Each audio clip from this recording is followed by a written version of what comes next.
All right, now we're live. Go ahead. All right. Good evening, everybody. Good afternoon. This is On Deck Being Black in America. My name is D. Moss. I got my fellow panelists on with me, Denise Nelson, Rob Jones, Kevin Dumpson will be joining us shortly. We're going to have two special guests. One who's already with us. His name is R.J. Harris. Plays in the CFL. Formerly played. What team is that? The Redblacks. Yes, sir. Ottawa Redblacks. All right. I watched him play a couple of times up at the University of New Hampshire. He actually played with my nephew, DJ Moss. Then we have LeRon McClain coming on. He played with the Baltimore Ravens, all-pro fullback with them back in the day. So at some point, he'll be joining us as well. We're going to talk with these brothers about what it's like to be black in America. We talked last week with a couple of artists. This week, we're talking with the pro athletes. And again, if you have any questions as you're watching, don't hesitate to post a comment, and we'll address it as best we can. With that being said, welcome, everybody. Welcome. All right. So, RJ, what was your journey like making it to the NFL and then the CFL? So my journey, I actually got off to a later start than most athletes. You know, most athletes, they come out, they start playing the sport that they're going to go professional in at about, probably soon as they can start walking, 2-3 years old. And I was always into football. My dad put a football in my hands early, but basketball was my main sport. Like, basketball was my go-to sport. So that's what I had dreams and aspirations of being, a professional basketball player, NBA player. And, I was in the AAU circuit. I was competing at a high level in basketball. And then eventually, I just wanted to try something different. So it was probably about late middle school, I decided to give football a shot. And it didn't actually work out for me at first. I was playing defensive line. I was a defensive end, and they just put me there because I was athletic and I could run. But that wasn't what I was feeling. That's not what I expected. So I actually ended up switching teams. I started training all summer long so that I could move to the offensive side of the ball and play quarterback. That was my goal. And so I switched teams. I played quarterback my second year. And from there, that's kind of where I really fell in love with the game. Like, I was able to start making some plays. I was having fun. I was playing out there with my boys. And then I got to high school. I played JV, and that's when they moved my position to wide receiver. So started off as a defensive end, got moved to quarterback, and then I finally found my niche at receiver my freshman year of high school. And in high school, I had some success. I played down here in Maryland, and I was able to set all the Maryland state records for receiving just about in 2 years of playing varsity football. I still have the career receptions record, touchdowns, things like that. I did all that in 2010. And like I said, I was only able to play 2 years of varsity football. So, with all the success I was having, I just knew in my heart of hearts, I felt that I deserved to go to a big-time Division I university, as a receiver. I thought I was going to have scholarship offers rolling in, things like that, but that just didn't happen for me. Schools weren't coming knocking on my door.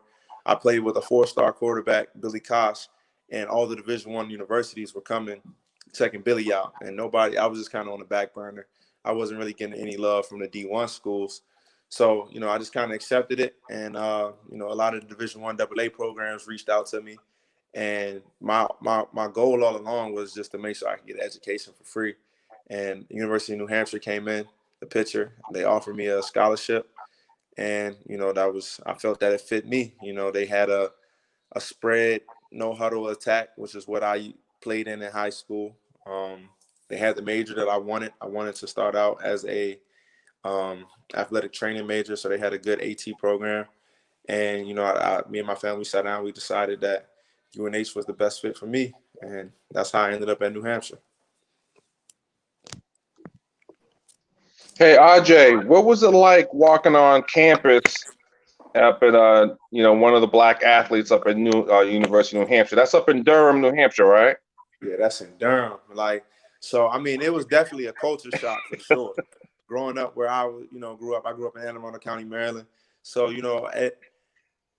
it was a culture shock getting up there and being the ethnicity of the school was like 99.8% white, I believe. So, the only black students there were the football team and the basketball team. That was it.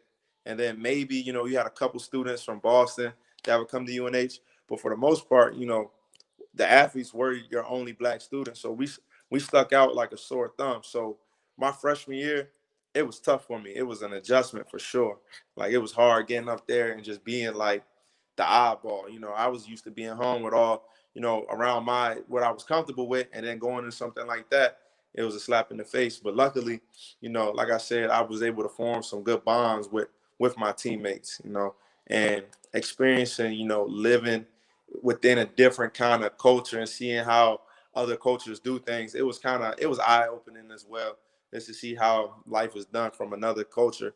But like I said, I was able to build a strong bond with a lot of my teammates up there, and that's what made my ride there at New Hampshire really smooth and easy. Okay, let me ask you, as a black pro athlete, do you feel like there's a spotlight on you at times, or like you're supposed to be a role model for black youth and be active in the community? I'm gonna jump right to that. For sure. There's always that stigma, and there's always that spotlight that's on us that says like, all right, you have to do this, you have to act this sort of way, you have to be this, you have to be that, and like sometimes it can get overwhelming because people gotta like realize like I'm a black man first, and football is what I do. I just play football. That's not who I am. I'm a black man first. I have a young daughter that's 3 years old, so I'm raising, a little queen of my own in America. So like I'm facing all the adversities, hardships that everybody else is facing. And, I'm trying to find a way to deal and cope just like everyone else. So sometimes like they hold us on this platform, but it's like, no, don't hold me as on that platform as this athlete. View me as a black man first in America. So I'm dealing with all, I'm struggling with all the other black men in America, black men and women in America. Like I face all of those same adversities. And sometimes they try to see that us as athletes, that we necessarily don't have to deal with that. And that's not true. And I just want people to see me first as a black man, not as an athlete. Hey, RJ, when you were walking on campus up at University of New Hampshire, did you encounter like any kind of racist behaviors towards you, or do you feel like you were insulated because you were an athlete and that's you were somewhat protected in a way, or no?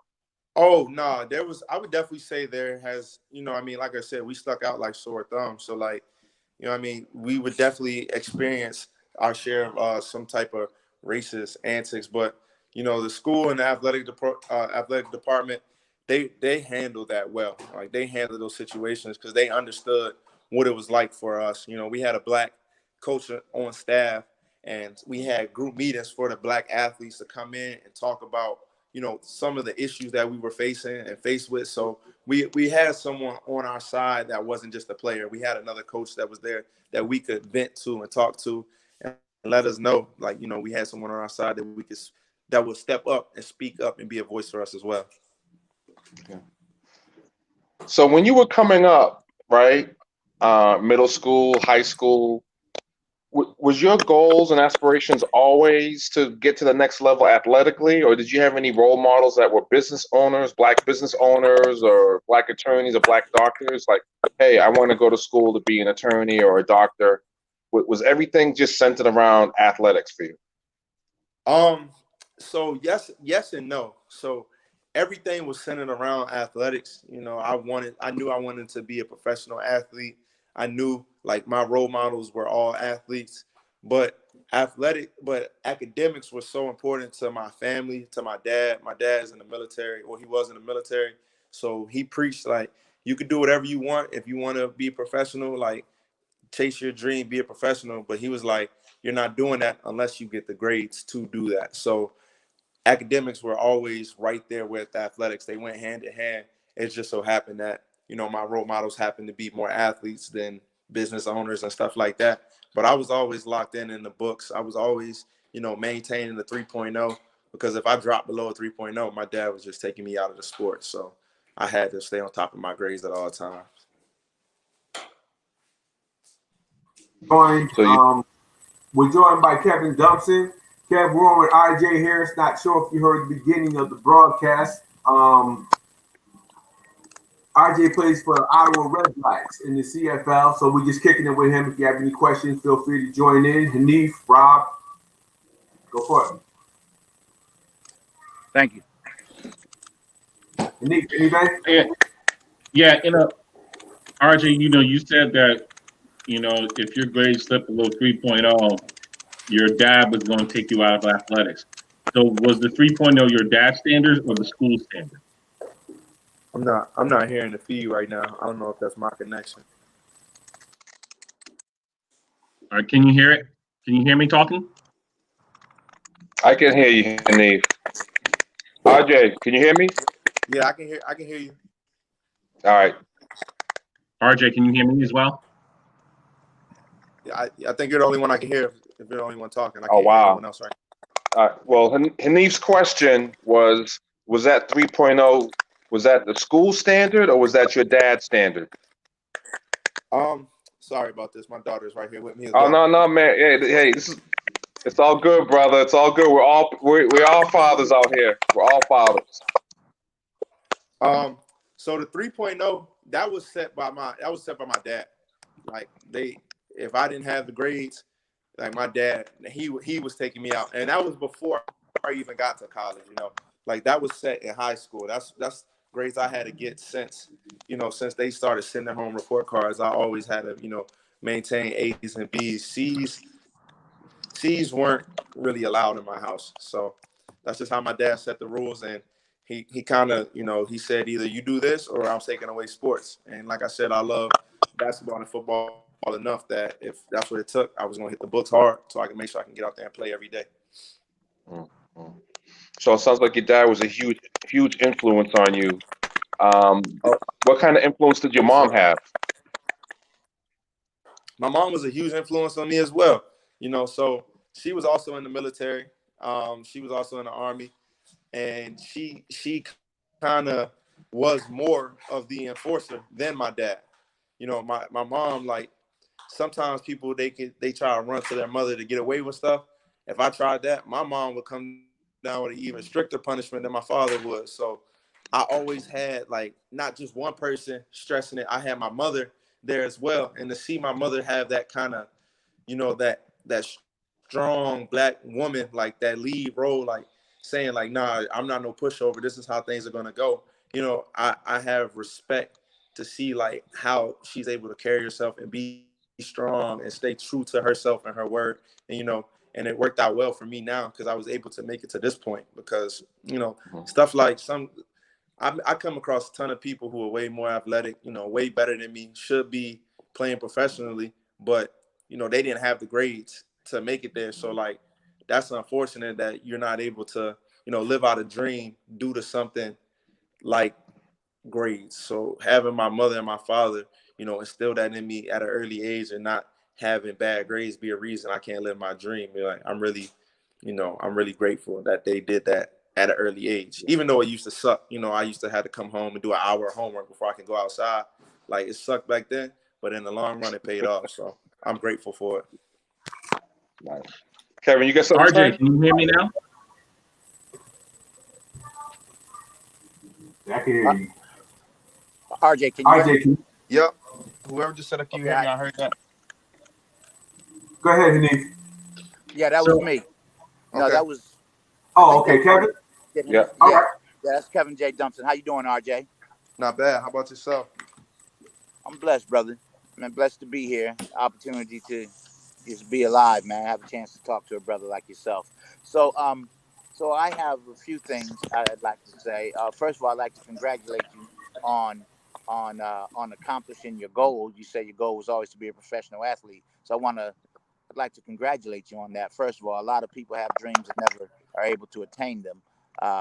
So that's an accomplishment in itself. Thank you. Yeah, absolutely. And so now I grew up military also. My father was career military. You know, I lived on military installations, lived all over the country, all over the world, and so I understand a little bit about that military household and that upbringing. People may not understand. It's different, man. It's different than than than a civilian upbringing. You know, Oh, uh, for sure. yeah, absolutely. So, but what I wanted to ask you was, as a professional athlete, um, I, it was several years ago now, probably 2 decades ago, where Charles Barkley made the infamous statement that uh, he was not a role model. Um, and so I wanted to know what your position, what your take is, as a professional athlete. Do you feel a responsibility to be a role model to uh, just a role model in general, but in particular to um, to our young men of color who may be looking up to you like you looked up to some of the athletes that you looked up to? So, do Oh, you ever feel that pressure? Do you ever feel that responsibility that you should I would. always be cognizant of what you're doing and how you're doing because they're young men looking at you Oh, and for young sure. women. I wouldn't say it's pressure. It's no pressure at all. You know, it comes with the territory. You know, but I do things in my community to this day.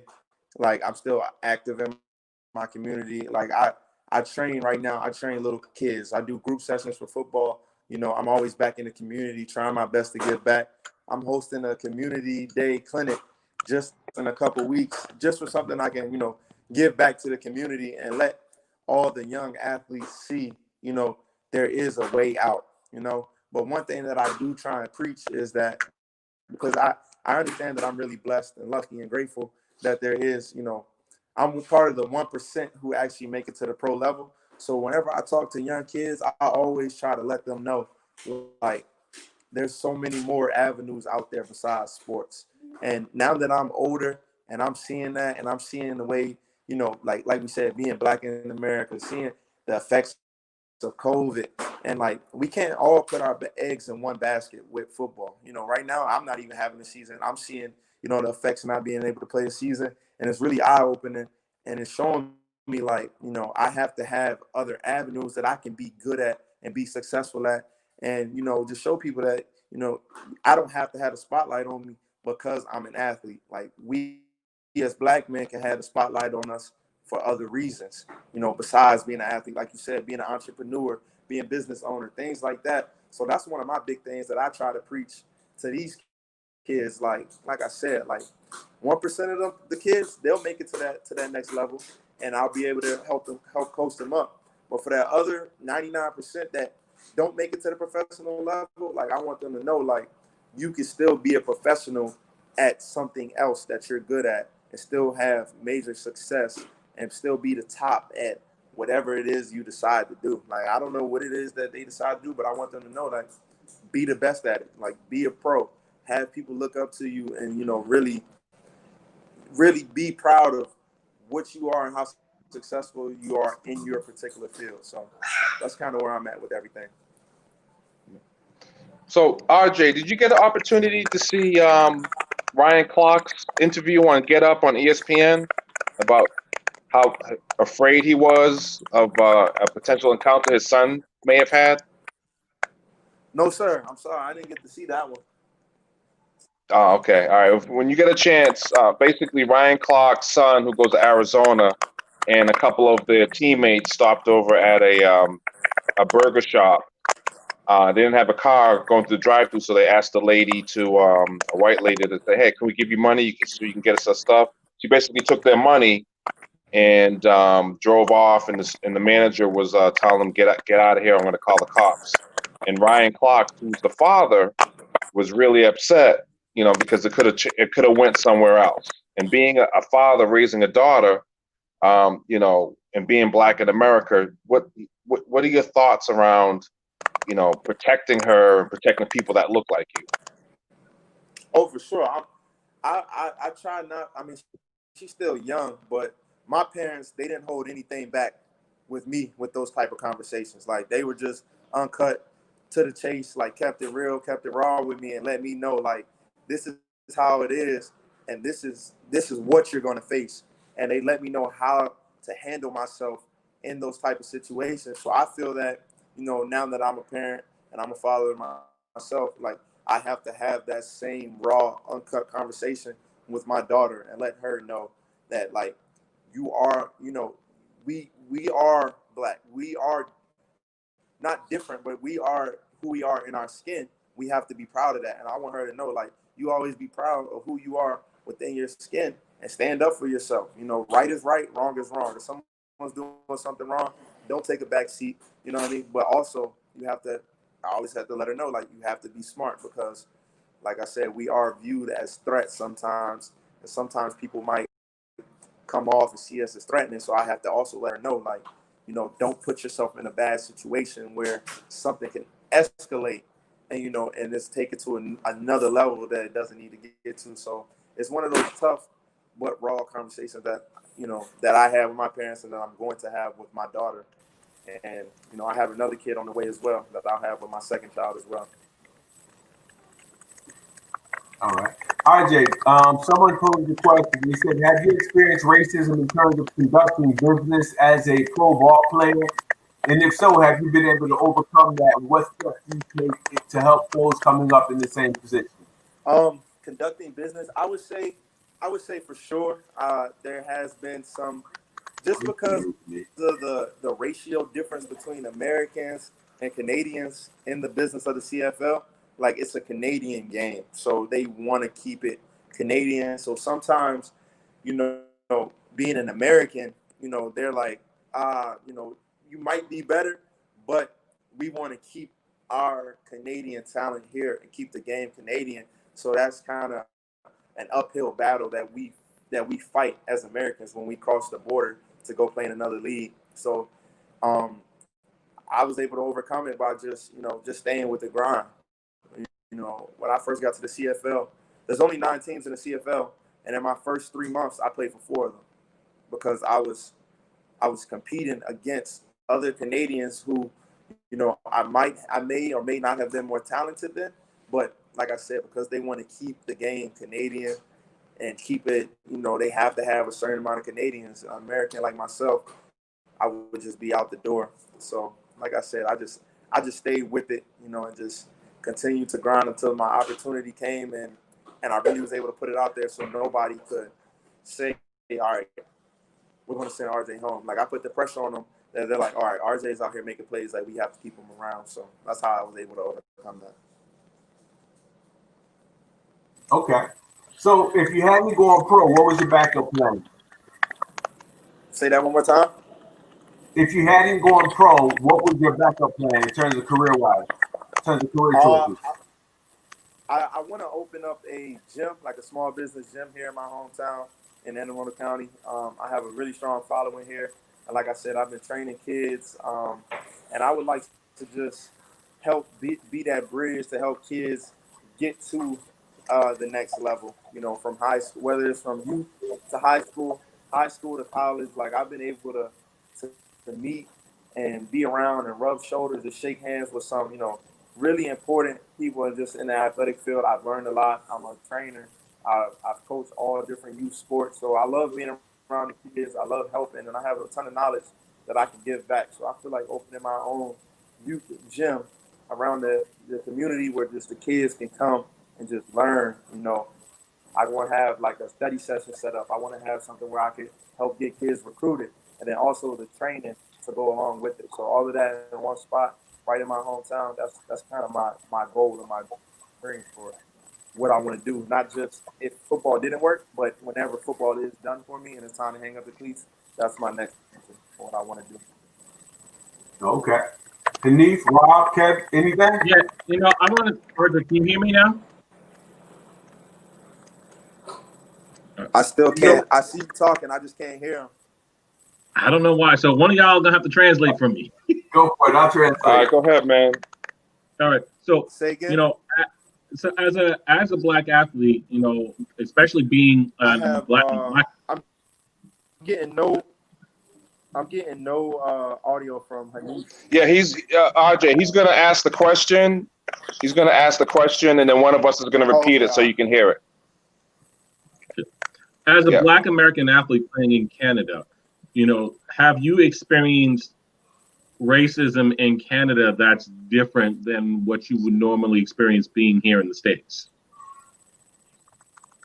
Okay, that's a great question. So RJ, Hanif asked, being a Black American athlete, have you experienced a taste of racism that was different in Canada versus being in America, or is the racism the same?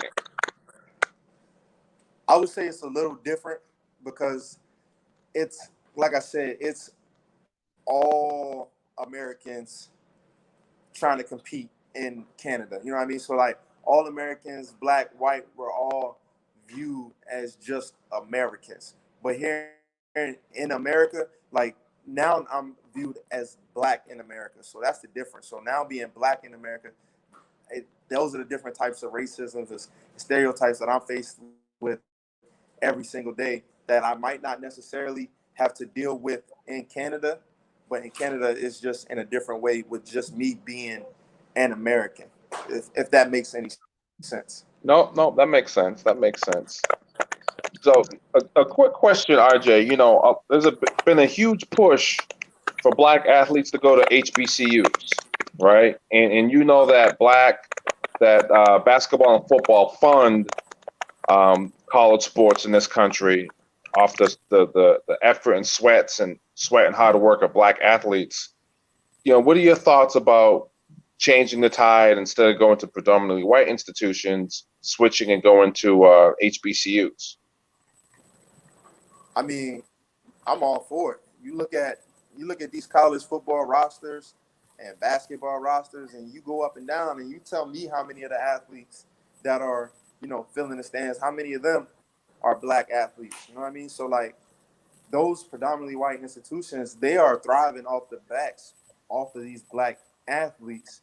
So if all the Black athletes, if we all came together and just switched and made that jump to HBCUs, you know what I mean? Like they need us technically more than we need them in a sense. You know what I mean? Like, yeah, some of these predominantly white institutions are providing education and scholarships, but you can get that same education, that same knowledge and that experience at HBCUs. You know what I mean? So if all those athletes decided to get up and go and make that transfer and jump to HBCUs, I'd be happy to see it myself.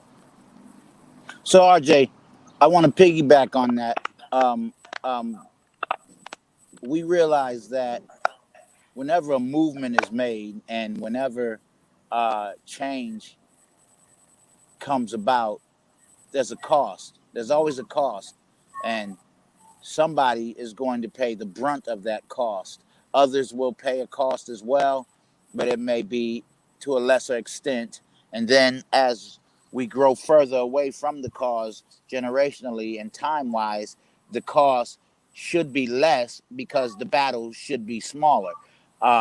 With that being said, I know it sounds good idealistically to have uh, our young men and women go to HBCUs and make a statement as such. But in order to be the first few athletes to do that, they're risking their opportunity at visibility and uh, and garnering a huge contract by being drafted early, as opposed to being undrafted. And so my question is, do we we need to have, like Martin Luther King had to get out there, man. He knew every day when he walked out the house there was a possibility of him being killed because white folks were trying to kill him. So the first few athletes that do that HBCU move, eventually if all of us start going to the HBCUs, well then the HBCUs will get the television contracts like Duke, and they'll get the 5-star players like Kentucky. But until then, the first few individuals that go there are going to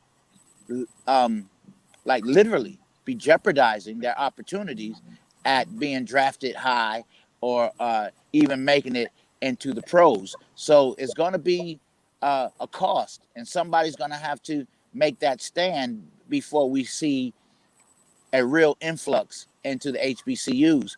So, do you really think that we have 17, 18-year-old young people who are willing to pay that cost for those who are going to come behind them? You know, when they've spent the previous 4 years of their life training and preparing to be a D1 caliber ball player. You know, I, you follow what I'm saying about this yeah, cost? no, I agree with you 100%. Like, it definitely is going to come at a cost, and like just like any battle, like it's going to take a couple brave, you know, That's right. athletes to step up and make that. Like they're going to be brave. And like you said, they're young kids, 17, 18, and that's asking a lot because they have their goals and their dreams. But at the same time, if you look at it from this perspective, like someone like Zion Williams, who's known that he was going to the NBA since he was in the 7th grade. You know what I mean? Zion, he didn't even need to go to college. He had to go to college Right. just because it was in the rule book. So imagine if Zion, did his 1 year and he knows he's going to the NBA regardless of where he plays at. Imagine if he does that at an HBCU and he has that early success, that jump. And now, some of the lower recruited kids follow Zion. Some of the 3-star, 2-star kids follow Zion, and they knock down that barrier initially, and then, like you said, that first wave, someone's going to have to take that risk and step out there and be brave. So we can have a couple 5-star recruits who are destined for the next level, regardless of where they play. If they can make a stand like that, then that's really going to turn the tide, because now more your 5-star athletes follow. Now your 4-star athletes are following, your 3-star athletes. And now before you know it, it's just that wave and influx of everybody switching, making that jump, because that's where all the talent is going to be. If all the 5-star athletes are HBCUs and you want to compete against the best, now everybody else is going to make that switch. And I agree with Yeah. you wholeheartedly. And just to jump back in, I'm sorry. I agree with you wholeheartedly, and I'm glad you saw what I was saying. I would love to see it happen, and like you gave a perfect example with Zion. Here's a young man who had a following via YouTube since he was in ninth grade or something. Yeah. And but as an athlete, as a parent now, as a child of military parents, don't you think that the way we would get those kids to go there is that we need a community that would support them in their decisions, and we need parenting and family village support that would begin to instill in our kids before they get to that high school level, because you yourself know, if you played Pop Warner ball or stuff like that, you can usually pick out the future high school star in Pop Warner. You know what I mean? You already know who's nice, and so Yeah. if we as a community begin to groom them to lean towards going in that direction, you think that'd be of greater help if we had athletes of your caliber that would help mentor and recommend these type of moves, because football players that follow the sport, they know you, they know who you are, they respect your accomplishments, what you've done, where you've been. And so your word talking about football and HBCUs is going to carry a whole lot more weight than my word to them, because they're going to say, man, you ain't never been in the NFL. You ain't, you know what I mean? So we need people. Do you believe we need people of your caliber and of your status to begin that mantra to our young athletes, to begin to look and leaning towards those HBCUs, and start doing things such as clinics and things of that nature in conjunction with HBCUs, even if it's a school you didn't go to. If you're in conjunction, what you say, go to Howard and say, well, listen, I want to do a clinic to get young black men to look towards Howard to come to play football.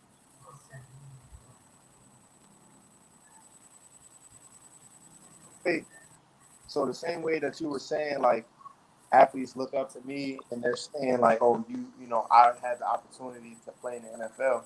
See, I never had, you know, I didn't have that luxury. I didn't go to an HBCU. You know, I went to a predominantly white institute. So me saying it, it might not hold as much weight as coming from someone who actually does it. So I think these young kids need to see that success story out of the HBCU to really grasp a hold of it. Because, you know, we can all sit here and say, like, I can sit here and say, like, I want them to, like, I want you to go there, but I didn't have that experience. I didn't make it to where I'm at by going through that HBCU route. Like you said, we need a brave group of individuals, kids, to come out and, you know, make that jump and have success so that they can show the youth. Like I said, like, I can talk about it all day, but I didn't do it. They want to talk to someone who's done it, who's did it. So that's why I think, like, that 5-star recruit to go there, you know, make a difference and then end up in the league, I feel like it will hold a lot more weight for younger kids seeing that from a success story. You see where I'm coming from with this? Yeah, I hear you. Absolutely. You know, let me just chime in real quick. I'm on, you know, since Kev posed the question, I had to go and Google it, and I'm looking at we got some top recruits that have already. The beautiful thing about this generation that's in high school right now, a lot of them are already making that decision to jump to HBCUs. I was watching the interview. I forgot the ball player's name. He was a basketball player. He said, I think he's going to Howard. He was like, once I go, he said, I'll draw the crowds that the mainstream white institutions are getting. He said, once we get there, he said, we'll change the paradigm. And I was impressed with that because he's right. I think they'll still continue to get these major contracts as long as they continue to play the way they've been playing. Alabama A&M picked up Akil Glass as a quarterback out of Lutheran North. He was one of the top, he originally committed to Florida International but changed his mind. He's a 3-star prospect. Looking at other options, he's 6'5", 230 pounds, number 9 overall recruit in the state of Missouri. Cleveland Ford, 5'10", 170-pound quarterback / defensive back. 35th best player in Mississippi. Marquise Freeman, senior season, rushed for 873 yards, 13 touchdowns. These cats had all made, you know, they were being recruited by mainstream white institutions. They made conscious decisions to go to HBCUs. Florida A&M picked up Chris Jerry, DJ Phillips, Donovan Havey. These are like blue chippers. I'm looking at Grambling, a football institution. Rodney Jackson, he's a lineman, one of the top 10 players in Idaho. Christian Morris, as you look at the list of look at the caliber of the players that have decided to go to HBCUs, the good pieces is happening. And I think aside from the NFL ball players, I just think regular folks like ourselves, influencers on the local level across the country, have to start selling the whole notion of HBCUs for future pro ballers. I think we have to do that because we're always talking about what our players won't receive if they go to a black institution. I think we really have to start talking about all the positive attributes. Look at the stronger percentage of black professionals, attorneys, doctors, and the like. Almost 60 to 65% of them are all graduating from historically black colleges and universities. So even if you don't make it to the pro level, the chances of going on and being super successful in the business capacity increases with HBCUs. And I think that has to be a selling point as well. I just wanted to throw that out there. Yeah, and I wanted to add something too on top of that. Kevin, I hear what you're saying, but I would have to disagree in terms of, you know, limiting athletes, black athletes, limiting their opportunities by going to HBCU. Because if we look from a historical standpoint, you know, in the early 80s, over 70% of NFL football players were coming out of Grambling. And then that switched in 2015, where most of them are coming out of LSU. Both schools are in the same state, but it falls under the white ice is colder. Okay, and there was a point in time where we couldn't go to those predominantly white institutions, but they were tired of losing to us. So they started picking black athletes, you know, one at a time, kind of like RJ, your experience in Canada. We can only have so many American athletes on the team. And then they just opened it wide open. Andre Iguodala did an interview where he said it would just take one class black athletes to go to HBCUs, it would change the whole dynamic of the NCAA. One class. And then if you take it from a macro standpoint, when you look at the Negro leagues in baseball, that was all about economics, because there was a social and economic, revolution between those Negro leagues. Those stadiums were sold out. There were a lot of micro businesses and small businesses thriving, black businesses thriving, and the white owners were looking at empty seats in their stadium, and they're like, "Well, these guys are selling out. How are we going to get that money? So let's integrate. We'll integrate." But it was really about economics. And that's what I was talking about, Rob. Since you disagreed with me, let me jump in there. That's exactly what I was talking about, economics. The fact of the matter is, if you look at the pro athletes that exist now, right now, because we're living in the now, not in the past, living in the now, if you look at black athletes that have been drafted, not that have made it, because there are so many who make it who don't get drafted. That's usually the avenue. That's still the back door. That's just like Jim Crow. Most of the black athletes from HBCUs come in the back door. They don't get looked at like a player from Penn State, like a player from LSU, like a player from Alabama, like a player from Notre Dame. They don't get looked. Howard has some great ball players, I guess. I don't know. But if you look at the black athletes that are in the leagues, any league, except for baseball, because baseball, they draft so many out of high school. But if you look at football and basketball, the majority of the black athletes did not come from HBCUs. Therefore, if a 5-star recruit opts to go to a HBCU, he instantly drops out of the same level of visibility had he gone to a D1 major program like Kentucky, Duke, UNC. He instantly doesn't get that visibility. So I mean, of course, we're all entitled to disagree, and I'm glad you disagree with me, because I like a good debate. But I hear what you're saying. I hear what you're saying, but with that paradigm shift, if you're dope on the field, or if you're dope on the court, especially in today's social media, you're going to be, since we're living in the now, like you said, right? Since we're living in today, you're going to be found out. A lot of these kids got YouTube channels, Instagram channels. That's true. That's true. Yeah. You're not. They're going to be visible because they already are visible.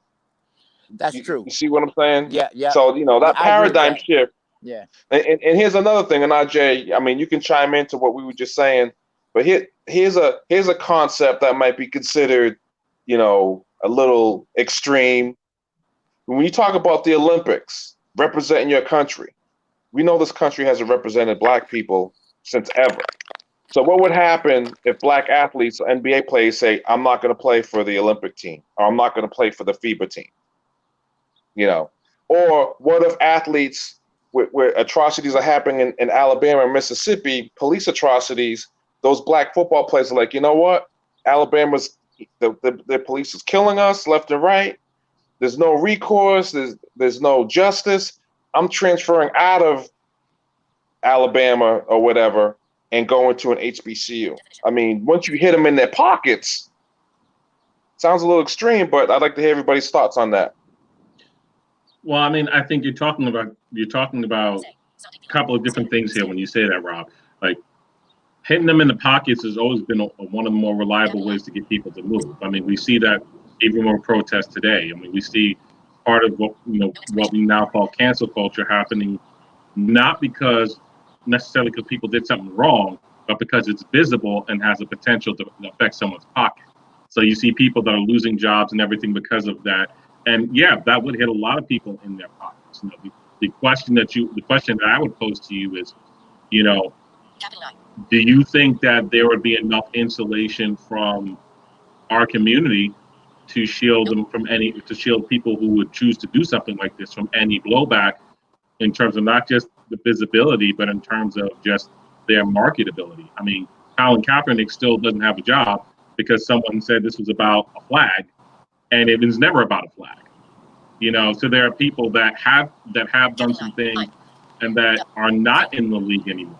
So while I agree with you, at the same time, I think some people are also looking at this as their only ticket out of whatever situation they and their families are in.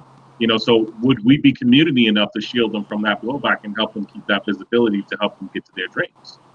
RJ, did you hear what Hanif said? RJ, could you hear what Hanif said? No, I couldn't hear it. I'm going to synthesize it down, and don't get upset, Hanif, because I know you like to be a little long-winded. I'm going to synthesize this bad boy down for you. He's basically saying he agrees with what I'm saying about hitting them in their pocket, but is the black community going to shield them from any blowback if they decided to do that? And my answer to Hanif is, there's always going to be blowback, regardless. I mean, you take a knee, blowback. You fight, blowback. You protest, blowback. There's always going to be blowback. So, I mean, if that's a thing that someone's worried about to prevent them from taking that drastic step, then we're never going to take a drastic step, because there's nothing that we can do as a black community, as black people, that's not going to have any blowback if we're outside the lock and step of what the majority wants, requires, desires, or forces of us. And I agree with that, Rob. I completely agree with that. Yeah, but I would have to say, like we were saying, like, it's going to take that brave group and that brave class to just go out there and just be able to try and handle and deal with that blowback. Like you said, we're going to face it regardless, whatever we decide to do. In any avenue, any aspect, there's always going to be blowback. So, like, we just gotta, like, absolutely. Say again. I can't hear anything. We just have to, like you said, stick together and just try to limit that blowback and just kind of accept and embrace everyone together. And like I said, if we stay together and everyone makes that move and is supportive of these kids making those moves, which we will all be together in the community, then I think that's how we're going to have that success. But we need that first class to come out there and make that step forward for us. All right. I just want to go to the comments real quick. We got a couple of comments from David Milner. He says the HBCUs are still state institutions. We talk about them like they're black-owned, but they're not. Actually, only 28% of those HBCUs are state institutions. It's like we have 107 current, 30 of them are state institutions at this point. So not all our HBCUs are state institutions. Just want to say that. He says certainly they provide a different cultural experience from traditional colleges, which is absolutely true. People can jump in and comment on any of this. I'm not sure who made a point, but he said something. Of course he does, because he's not playing against the best talent in America. They will always be taking a loss in the short term. Then he goes on to say most of these athletes aren't making it to the professional level anyway, so I think the focus should be economic and not just about the less than 1% that make it to the league. At the end of the day, folks have to do what is in their best interest. I do think there's an opportunity for us to start our own professional leagues that will provide additional employment for us. Anybody want to take a stab in terms of responding to Mr. Milner? One thing about what he just said, one thing I saw in the news recently is, former WWE star The Rock just became the majority owner of the XFL, the football league that Vince McMahon tried to start and didn't really successfully revive. So the idea of creating our own league so that there can be more employment, for us, I think is an excellent idea. I also think that when it comes to some of these, the issues of ownerships of the HBCUs, I mean, as you already dealt with that point, D, so I don't really need to deal with that. But the one thing he did say that I do think is a very interesting point is that they provide a different cultural experience from traditional mainstream colleges and universities.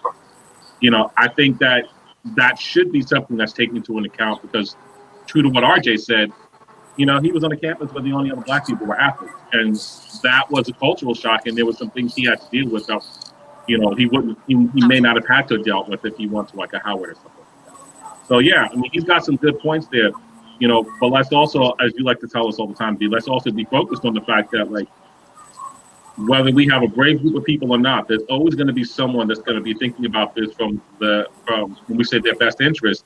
They're always going to look at these other schools as schools in their best interest because of the visibility they offer and the things that they can currently offer them that HBCUs can't. Okay. I mean, I think cultural thing is huge. Walking on campus and being yourself and looking at other students that look just like you, that have similar backgrounds, histories, understanding cultural mores, not having to deal, hopefully not having to deal with those microaggressions that we tend to deal with on a daily basis, that it happens so frequently, oftentimes we just overlook it. And just having that comfort level at a HBCU. But it looks like everything seems to be trending towards economics, creating that economic base. LSU's locker rooms their state-of-the-art facilities wouldn't be there if it wasn't for the black athletes. So, DeMars, you and I went to Southern in New Haven. Yale bought up a lot of property downtown, right? And it's built up. Southern's bought property and it's built up. Those HBCUs, a lot of them are in predominantly black communities. So, I mean, there'll be an economic cascading effect by building up those universities and those facilities in the black community, because that's the only way it's going to happen. Right. I agree. Did we lose RJ? Yeah, we did. So we lost Okay. RJ. He'll probably come back and join us. I think, but these are conversations that we should be having. I know there are a plethora of topics that we can talk on, and every week we're here. If I think it's a critical one, I think the only way to find out about the experience of pro ball players, just for all of our viewers, is to invite them on and to have this conversation. Otherwise, we're having barbershop conversations with those of us who never made it to the leagues. So we got to bring it up in case people are wondering. So RJ, I want to thank you for being on with us, and sharing your experiences. So, what would you say to parents who spend, like, you have those parents on the sideline that are always like really pushing their 10, 11, 12-year-old kids as if there's nothing else outside of sports? What advice would you give to those parents? Set the kids to the side for a minute. You're talking to parents who are obsessed over their kids doing the thing that they couldn't do in terms of making it to the NBA, NFL, or Major League Baseball. What would you tell those parents? I would just say, kind of, don't force your kid down one route. Like, don't choose for them. Let your kid, have fun and just experience. Nobody's getting recruited at 10 years old, 11 years old, 12 years old. You know what I mean? They're still trying to figure out if they even love the game. So don't make them hate the game because of what you're doing. If they decide to go down a different path, let them be the ones to decide that for themselves. Don't be the reason that your kid hates a sport, because then if they're doing it, they're just out there, they're not giving it all. They're just doing it to make you happy, and deep down they won't be happy. And like I said, there's a ton of other avenues that kids can take and routes that kids can go down that they'll enjoy and that parents can still be proud of, and it doesn't necessarily have to be just in sports.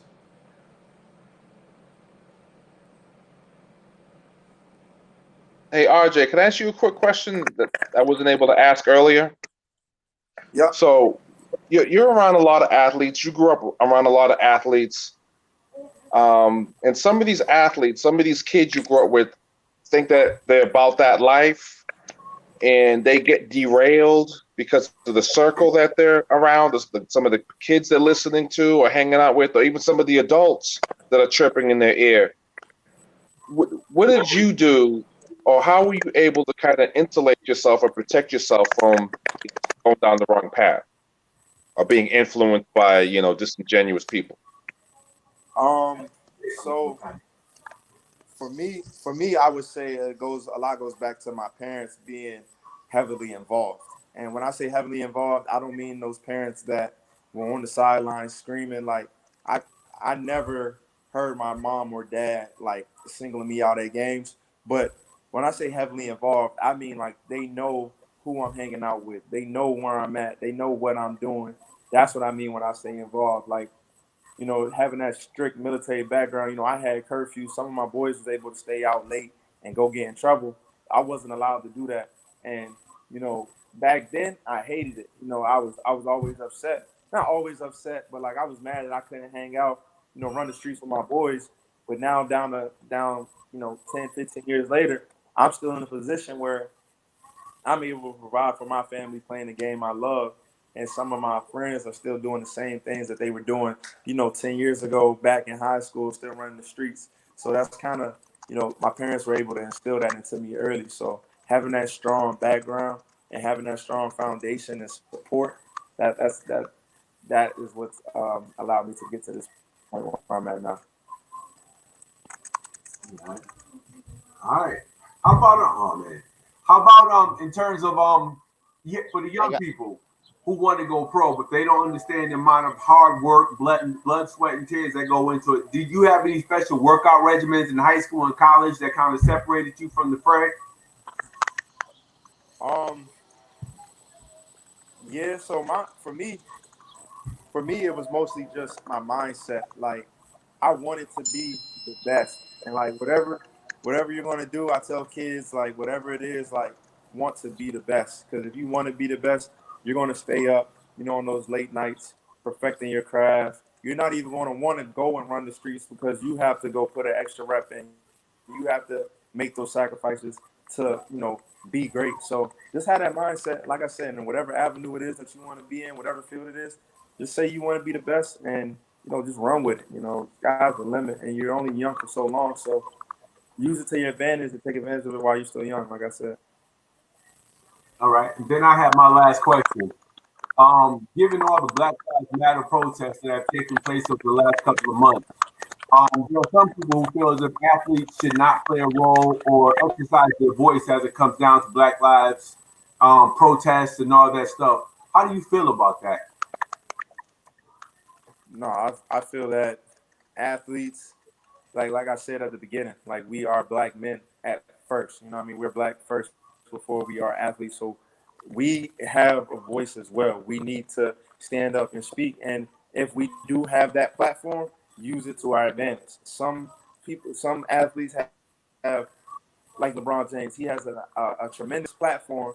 He can reach worldwide, and he's using his platform well, and he's able to reach and connect to tons of different people. So us as athletes having this platform, I think it's good that we're able to use it and, you know, step out and speak up, you know, be that voice for some of the underrepresented, and, you know, some people who might not have that voice or that platform. We can be that voice for those people and step up and speak out for, you know, for our whole community as a whole. Absolutely. All right. Anybody have any questions for RJ? Any comments, questions? We don't want to monopolize all his time and let him get back to spending his Sunday with family and friends. Do you have anything else for RJ? Kevin? No, I'm grateful, that he joined us. I'm grateful for the work he's doing. I'm grateful that, he's a father. He's a girl dad. I'm grateful that he's conscientious and understanding that, he is black first, and not running from that responsibility. And I'm just grateful that he's safe and his family's safe. Good stuff. Hanif, anything? I appreciate that. All right. I just want to say thank you for coming. Thank you for sharing what you've had to share, and thank you for being a willing example for people that are looking up to you. Absolutely. RJ, can you hear Hanif or no? I was able to hear him that time finally. All right, good. Because I thought you didn't want to hear what he had to say because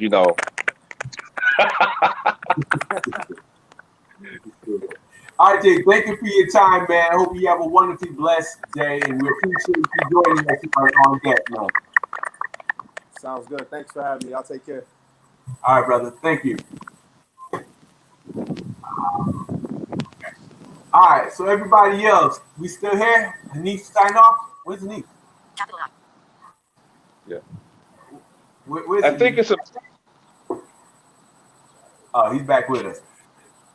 Oh man, he had a good question. How do you navigate politics for coaches? All right, so there's been a lot of things happening recently. I see a number of videos. We talk about Black Lives Matter, talk about reparations, talk about black people in the states. Oh yeah, I'm switching the topic. Talk about black people in the states not taking their position in terms of where they're at in America, for taking it for granted. I'm just kind of curious what you guys think. I was watching the video on Facebook the other day, and it was a 7-minute long video. It had a number of people who are Caribbean in descent who have issues with the fact that Black Americans want reparations from the United States. I was just kind of curious as to how you folks felt about that in terms of where you guys are at with reparations. Well, I believe we should have reparations for a number of different reasons. Everyone else got reparations, but it's not because everybody else got reparations. No one has dealt with the level of atrocities that Black Americans have dealt with for the centuries being here and that we continue to deal with. I think, when you've got people that come over from Africa or people that come over from the Caribbean, they don't relate, and they can't relate to Black Americans. Yeah, we share the same color skin, but they don't look at it like that, which is obvious because a lot of them are typically used as shills to espouse anti-Black sentiment or anti-Black racism. But what's interesting is the Jamaicans recently they were trying to fight for reparations, and England said no. Meanwhile, England paid the slave owners when the slavery ended in Jamaica. They paid them reparations. And also over in England, there's the Windrush, where they're kicking Jamaicans out of the country. And there's a clear demarcation between British and English. If you're British, that's another way of saying you're not white. If you're English, then you're white. So I don't really spend much time listening to them because they're not adding anything to the argument. They're not adding anything, bringing anything to the table, but dissent. And they're getting shot down in this country too. Well, as far as as far as reparations go, as far as how I feel about that, I absolutely believe reparations should be made to our citizens of this nation. And the main reason I believe reparations, we are entitled to reparations, is for the lack of opportunity to participate in generational wealth and the passing down of generational wealth. Like the white people have they have 10, 15 generations head start on us as far as handing down generational wealth. They've been able to hand down land and grandpa's money and so on and so forth for all these generations. And we've not been allowed to do that because of not only slavery, but the laws after slavery that prevented us from being able to own property in certain places, buy property in certain places. That's prevented us from being able to acquire and distribute or pass down any sort of wealth or opportunity that would assist the following generations. We had nothing to hand down. And so when white people speak of they had nothing to do with slavery, and they have the audacity to tell Black people to get over it. You're not a slave. Your mother wasn't a slave. Why are you concerned about slavery? Well, for them to say they've not gained from slavery, that's a blatant lie. It's a blatant lie. All white people in this country, even the poor white people, have benefited from slavery for the simple fact that they've had an advantage we didn't have. They were voting at times we weren't allowed to vote. We deserve reparations for that because people got in office we wouldn't have put in office. They were able to get jobs we weren't able to get. We need reparations for that. because they were making incomes we weren't even allowed access to. We had to ride in the back of the bus. We deserve reparations for that because it's demeaning and it's disrespectful. You know,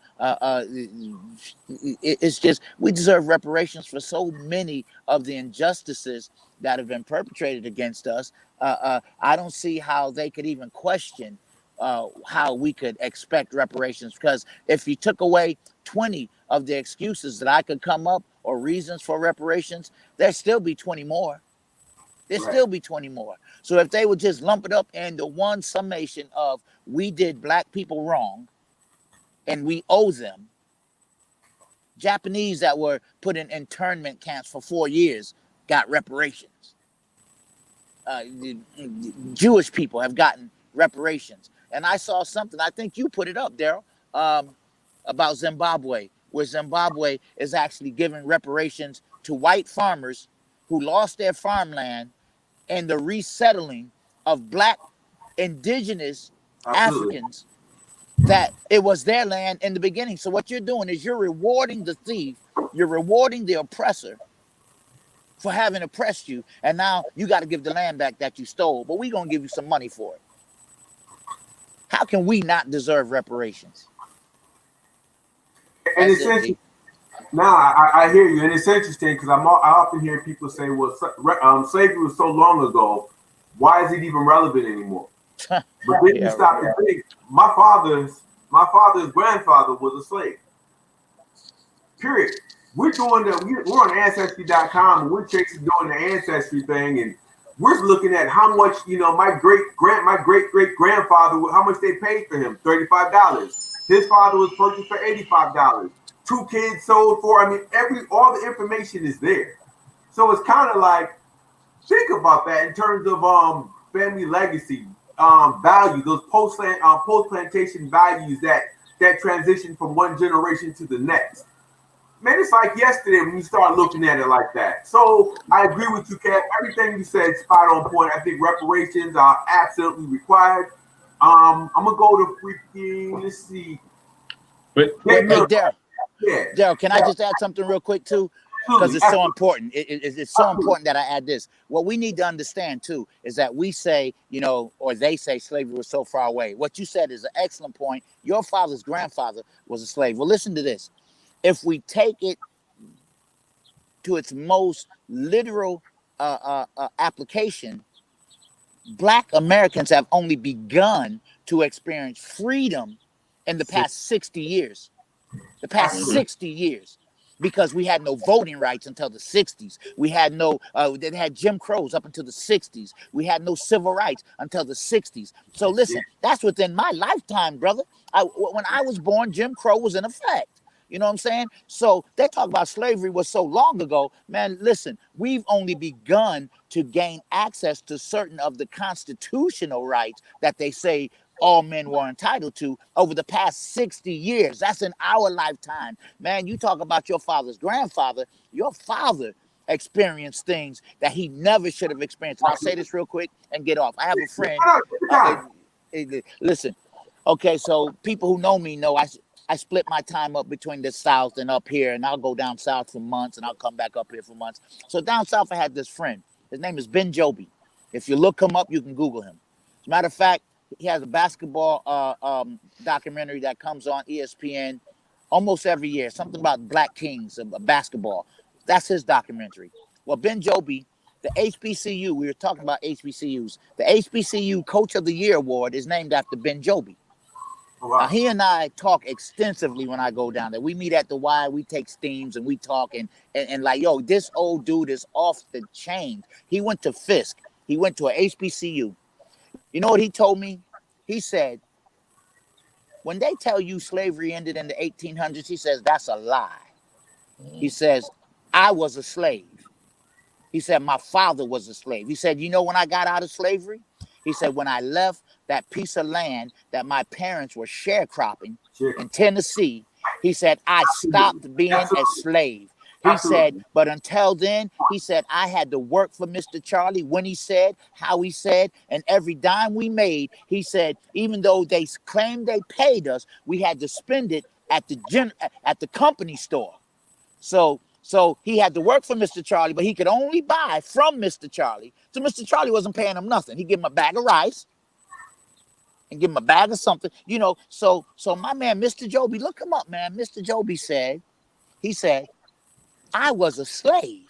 He said, I was a slave. So don't let anybody tell you slavery ended. And I'll share this, man.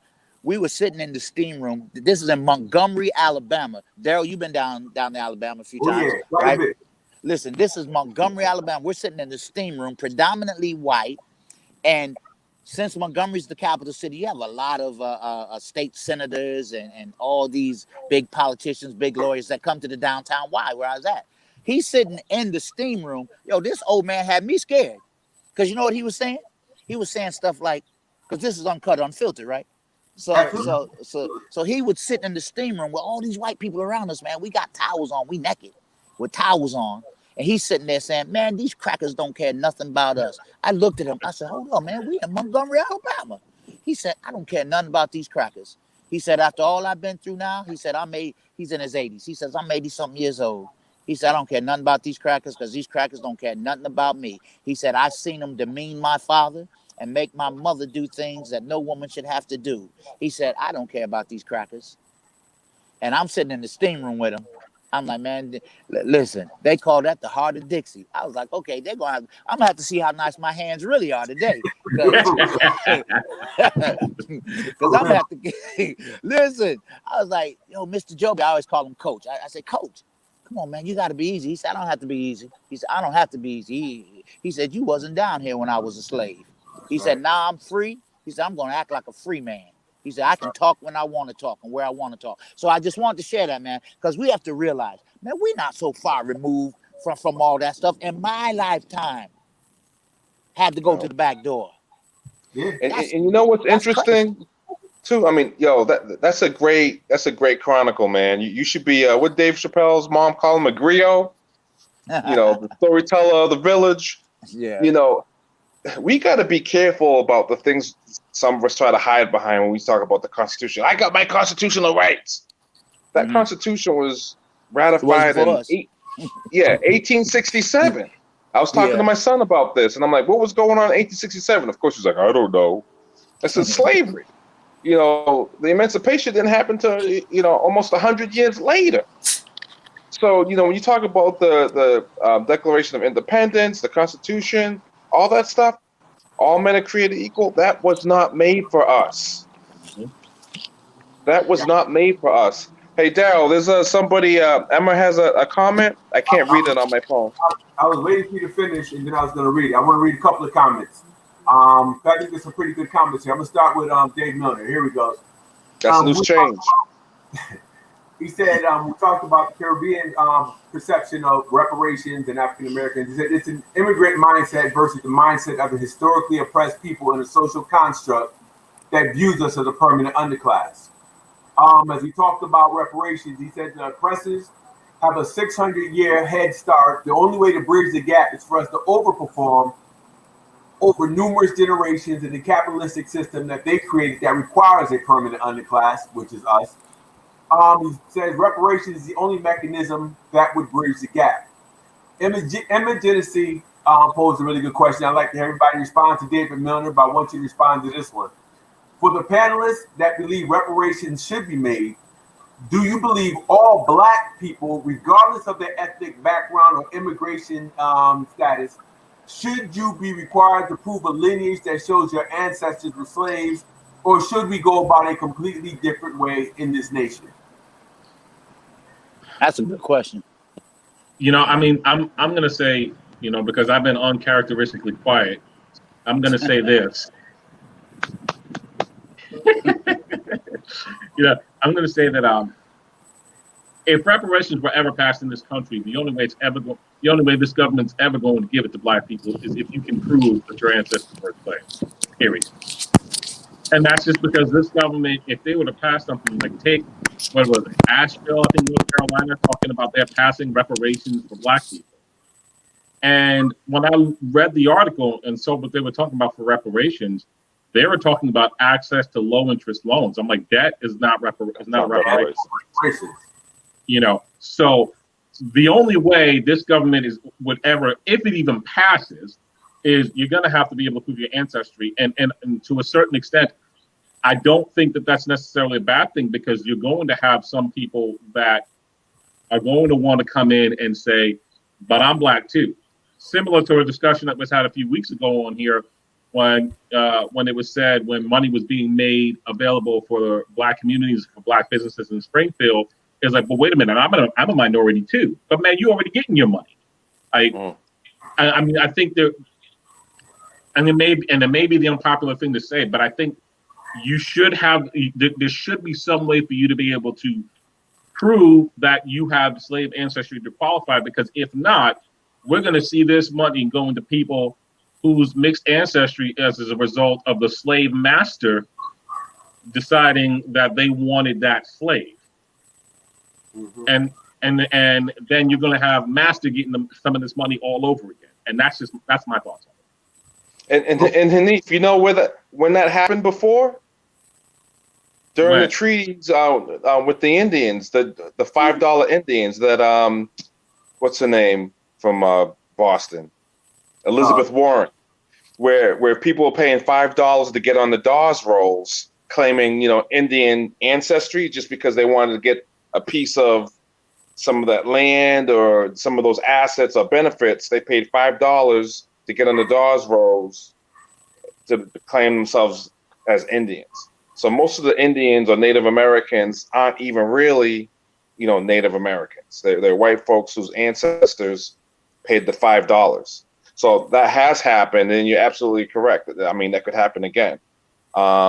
Listen, this government has the infrastructure to be able to disseminate reparations. If they can tell me that I owed money back in 1991 because I misfiled a tax return,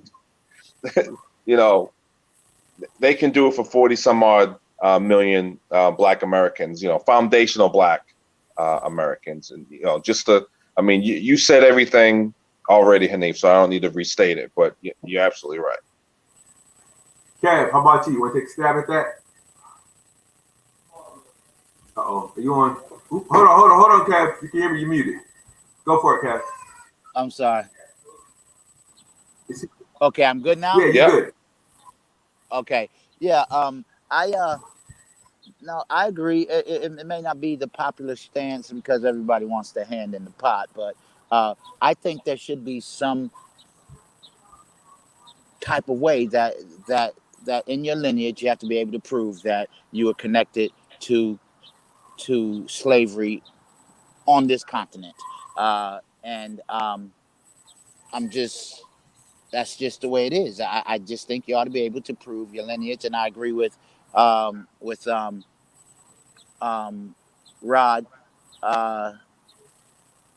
And who's Rob? I'm sorry, with Rob. Go ahead, man. Go ahead. It's Rob, though, just in case you forgot. R-O-B. Yes, but go ahead, man. Go ahead. That's a senior moment. Thank you, brother. And but I have my AARP card too. I'll let you know, and I've had it for years. But I got one too, man. I got one in the mail last year. Congratulations, brother. Welcome. We already know D got one. But go ahead, man. So let him respond, man. Thank you. I think it would be imperative that your lineage should be linked to slavery on this continent, because that's who reparations is intended for. Those who have been impacted by that slave trade and by that 400 plus year run of slavery, because we have black Americans now that are very much black Americans, but have come from other countries and have been here for generations now. So now they're black Americans, but that doesn't necessarily entitle them to the reparations because they didn't have a grandmother or great grandmother. Now that doesn't mean they didn't have one that wasn't beat in Jamaica. You feel what I'm saying? That doesn't mean they doesn't have one because we know they perpetrated this crime across the globe.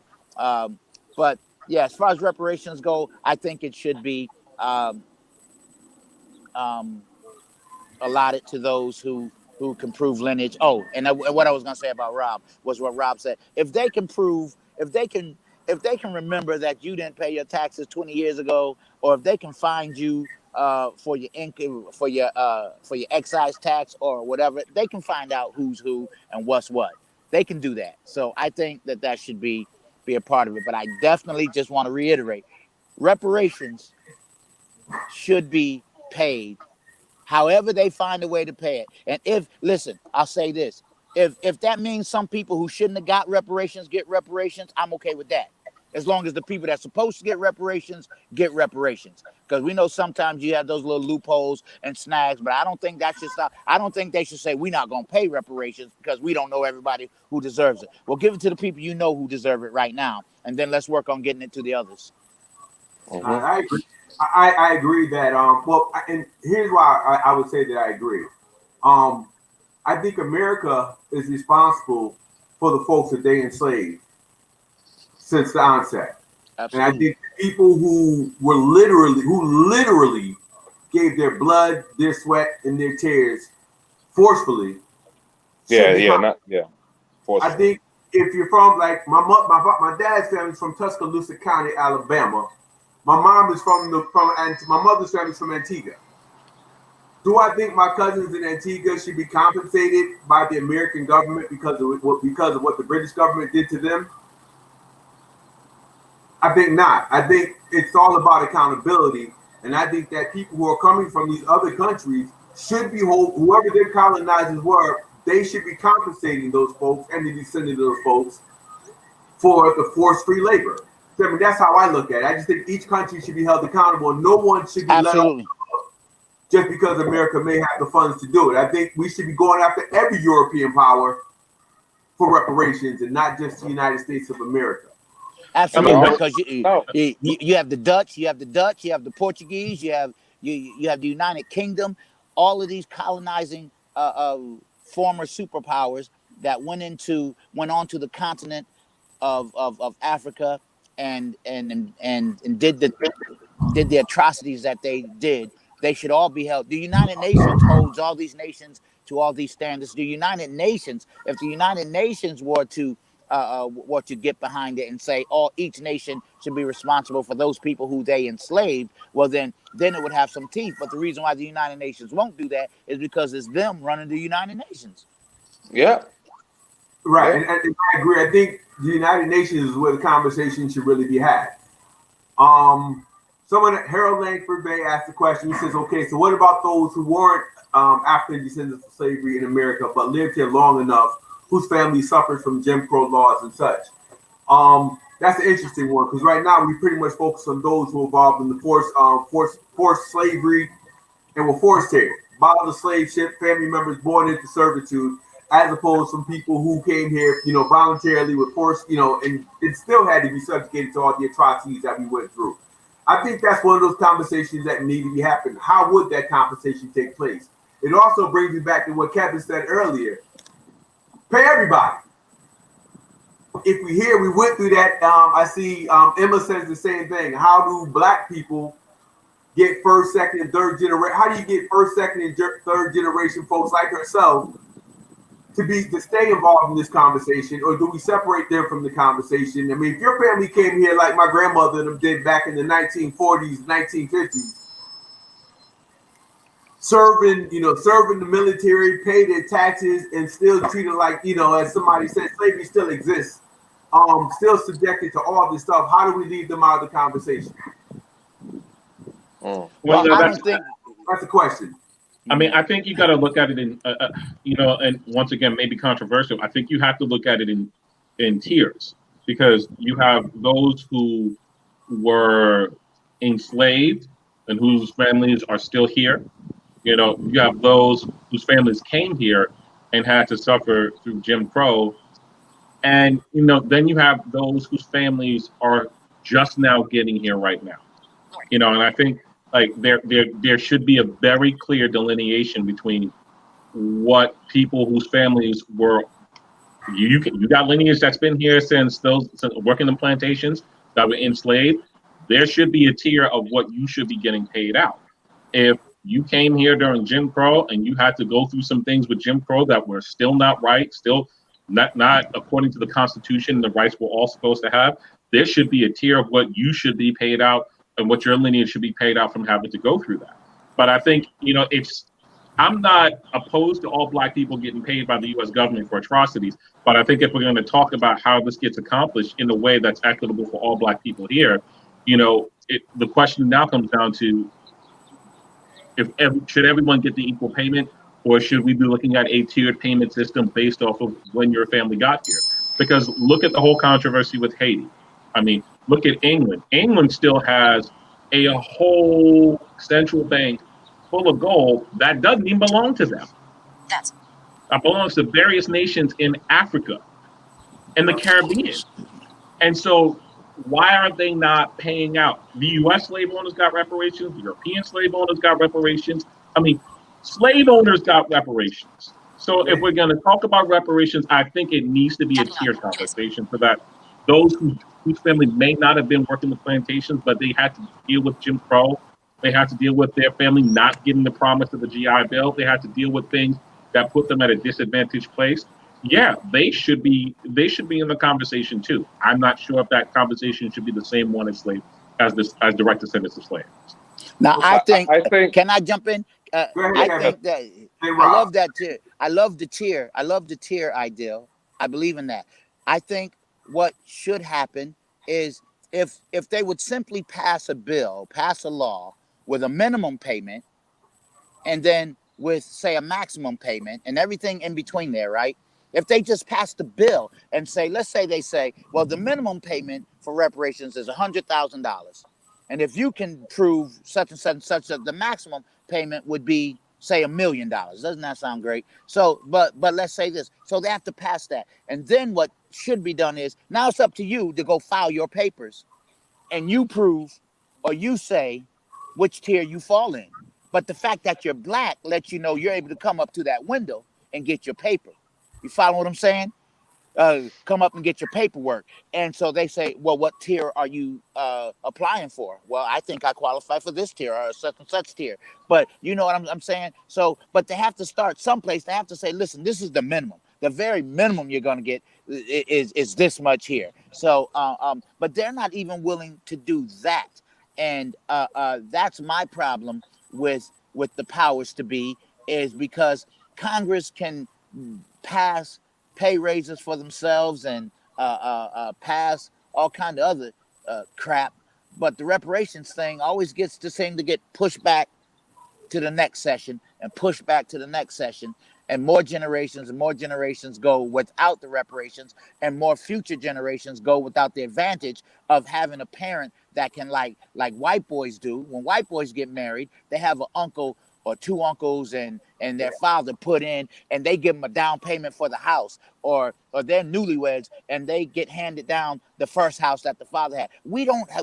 Most of us don't have that luxury because we're so many generations behind. So they need to start the process someplace, and then they can tweak it as they go, but they need to take the reparations talk seriously. And unfortunately, I don't think they take it seriously at all. It just keeps getting pushed back and pushed back. They know how to take care of things that are serious.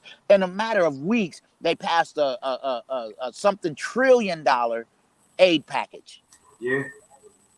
Trillions. So you mean to tell me they can't come up with reparations? They don't want to come up with reparations. And we got to make more noise so that they know how serious we are about it. Now, with this whole division around reparations, we got folks who have been here, families came in on slave ships, and we have people who have come in the early 20s, 30s looking for opportunity. Does this create like a deflection? This whole conversation, is it a deflection from the topic of reparations? Does it weaken the argument? Because with all the infighting within the Black community around reparations, who's Black, who's not really Black, that crazy argument that we have, does that take any power away from the argument?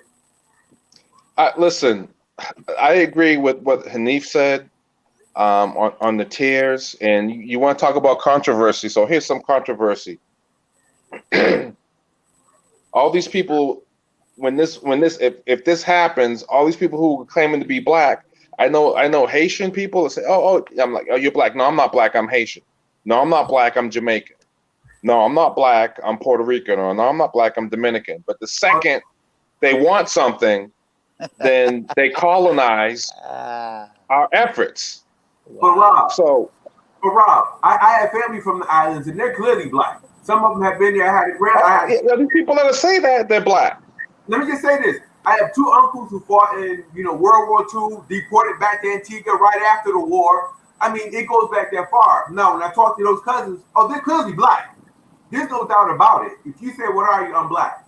They will talk about their ethnic lineage in terms of geographic lineage in terms of Antigua by way of the slave trade.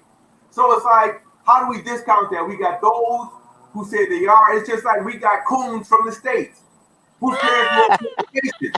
Tons of coons who will completely argue against reparations. They'll argue in favor of anything that's not about us. So if we're going to start dissecting and taking the ones who won't claim blackness until there's some type of vantage point, then we got to look across the board and do that. Yeah. Well, one of the things that Hanif, maybe, I don't know if Hanif said it or if you said it, D, each country, we live in the United States.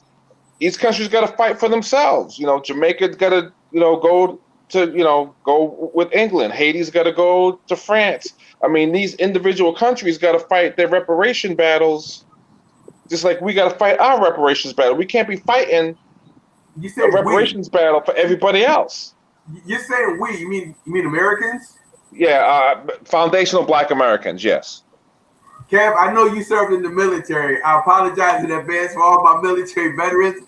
I'm not a patriot, and I give zero shits about the America. The bottom line, they've been taking our tax dollars, our blood dollars. I don't care who they pay it to be honest with you. Black folks have been put through a living hell to the point we don't even know our own damn last names. That's right. So we come from Jamaica, Trinidad, Puerto Rico. It doesn't matter. We run around touting slave names and slave languages, and then we argue amongst ourselves who's responsible to pay us. I'm not a patriot. Just pay. My served, my brothers all served. I'm not a fucking patriot. So take my tax dollars. I'm telling you what to do with my money. Take my tax dollars and pay black people for all the oppressive atrocities that we've been subjected to. And white people listening will probably be upset, but it is what it is. I mean, hey man, I'm mad at Zimbabwe, man. I'm mad at Zimbabwe for taking 3 points. Man, listen, I'm mad at them for taking $3.5 billion to pay white farmers who lost their land. Because my thing is this: we don't know what part of the continent all the slaves came from, but I'm sure some came from Zimbabwe. They could have took that $3.5 billion and sent it over to this country and said, "Start paying my brothers over there some reparations." If they just want to pay out money, you paying these white. I sometimes. Oh, okay, I won't say cracker. I just said cracker, but I won't say cracker. We can't say that. I'm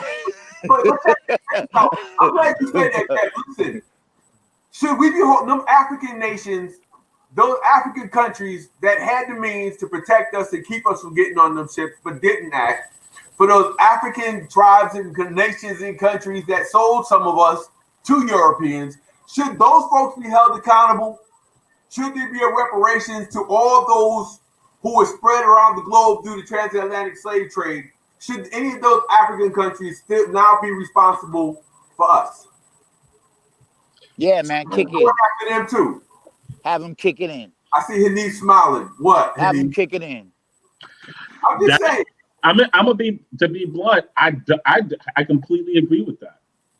And I do, because it's you were one of the contributing factors that caused this horror to happen. Yeah. All right.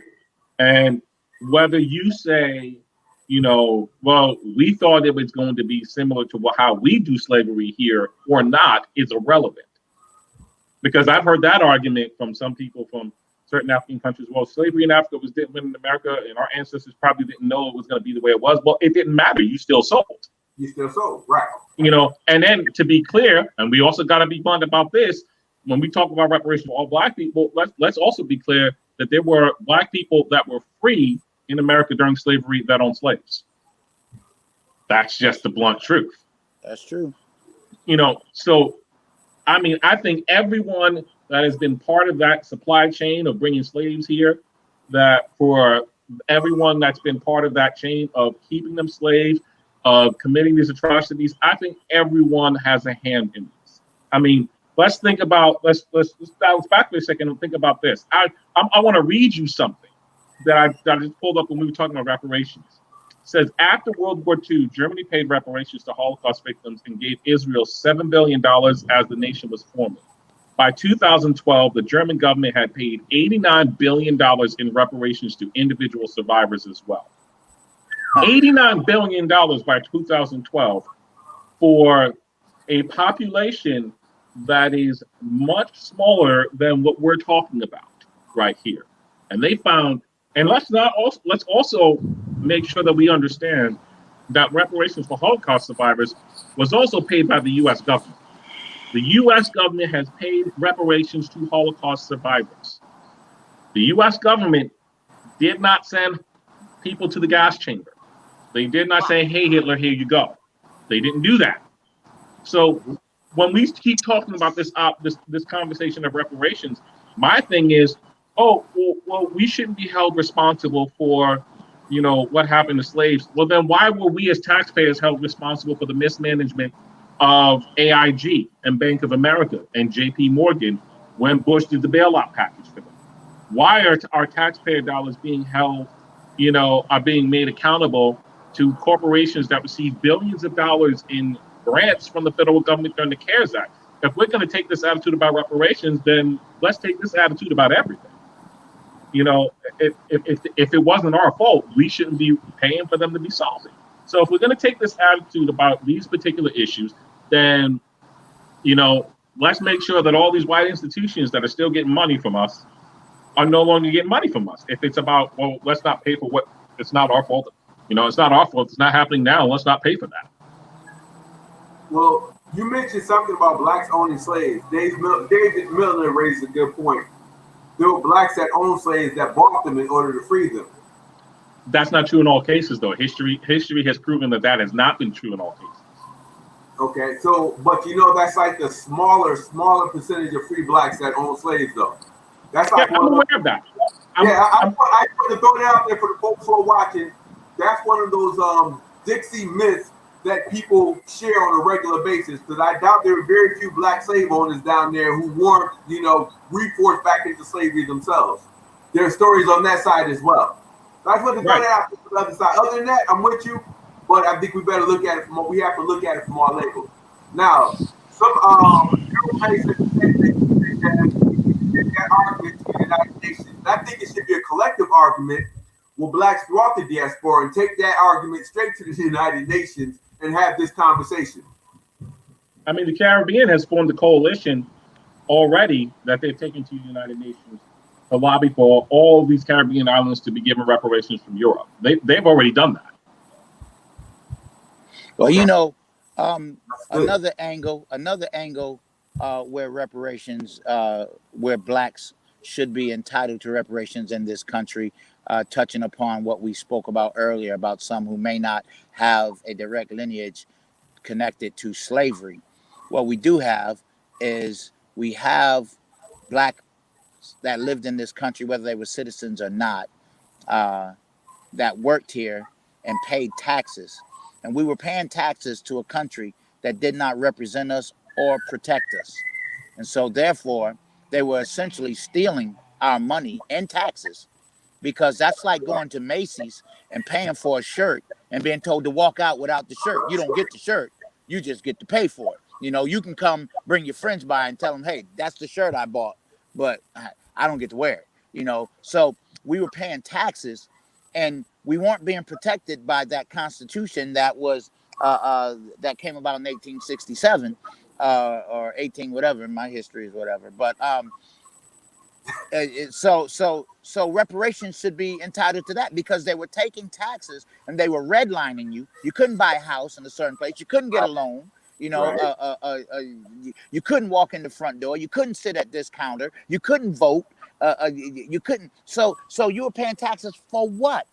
What were you paying? So you ought to get reparations for that. Okay, just go back to my granddaddy and and give me all the taxes back he paid. Yeah. And my uncles and right, exactly, with interest.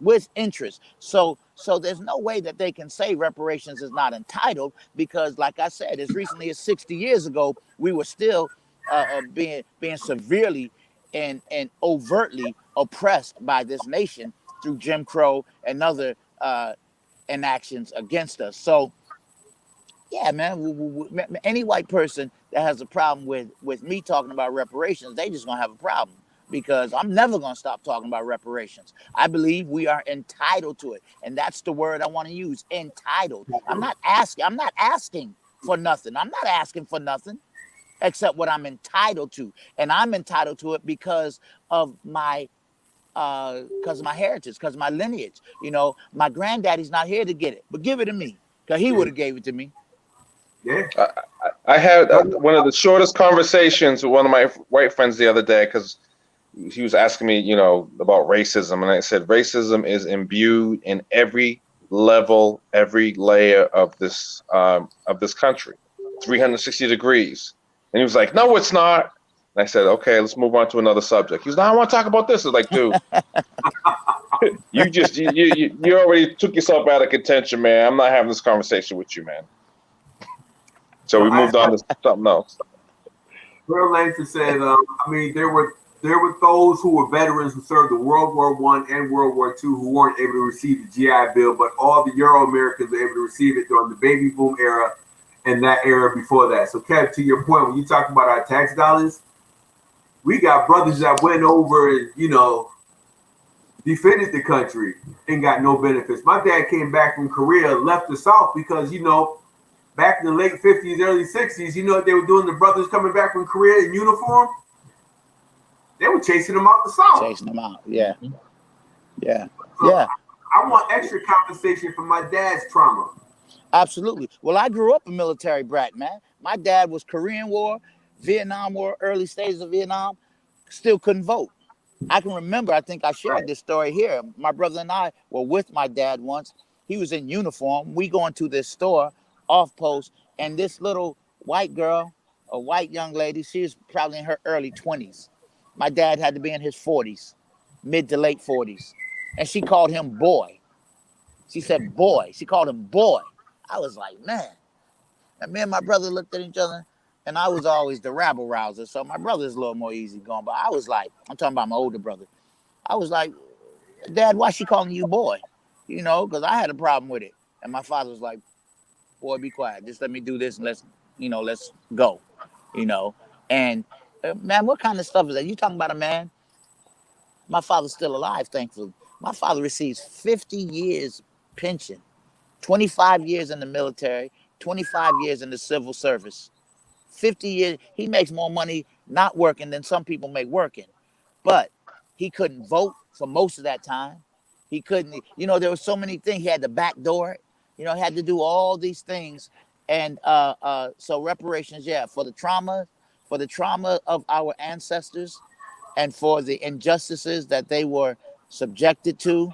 And you know what we don't talk about, Daryl, but I think we need to talk about one day, man. I'm not telling you that, but we need to talk about how our Black women were treated in this country. And I'm not just talking about, we know Massa was raping people and stuff, but why do you think poor white people who didn't own slaves and poor white people back in Jim Crow were so vehement about keeping those laws? Because, and I'll tell you why, because it was the men that were in power. Because you got to remember, a lot of times, there was a long time white women couldn't vote.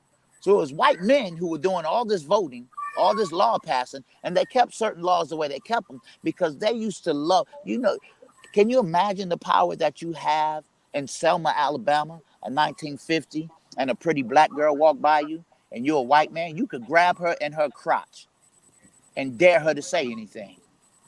You could pull her behind. You could pull her behind a building. Excuse me? You mean like Donald Trump? Yeah. Just like your president. But, when we talk about that wealth gap, that GI Bill was like, that sparked the suburban growth because it enabled GIs to get houses, white GIs, to me clarify. And the Levitt brothers were the modern day architects back there, creators of the suburbs. And the Levitt brothers were Jewish dudes. And one of the enticing things as they were creating these suburbs was in their covenant was no black. So when you talk about white flight, it was like, oh, I can move out of this congested city life into having a backyard and not have no black people around me. Boom. I'll jump on that. And then the National Realtor Organization kind of put that in their covenants. And then, you got redlining. I mean, everything's got a cascading effect, and Darryl, I don't know if you saw this article, since we were talking about the military. It was a city or a town in England during World War II. They didn't have Jim Crow laws in England. It wasn't whites only and stuff like that. So a lot of the black GIs were in this bar with the people from the town. And the U.S. military didn't like that because they didn't want black GIs having drinks and consorting with white people. And it came to a standoff. Some black GIs were killed. Huh? You mean white women? Women. Okay. Go ahead. Okay. Go ahead. And it came to a standoff, and I think some black GIs died, and a lot of them got arrested in the middle of fighting a war. Listen, it's crazy, man. It's crazy. I will never be able to explain white logic. So let me just say that publicly. I will never be able to explain white logic. But absolutely not. Emma had a good question. She said, as it pertains to reparations, could universal health care for black people compensate for lost reparations? Not fully. A small portion of it. A small portion of it. Yeah.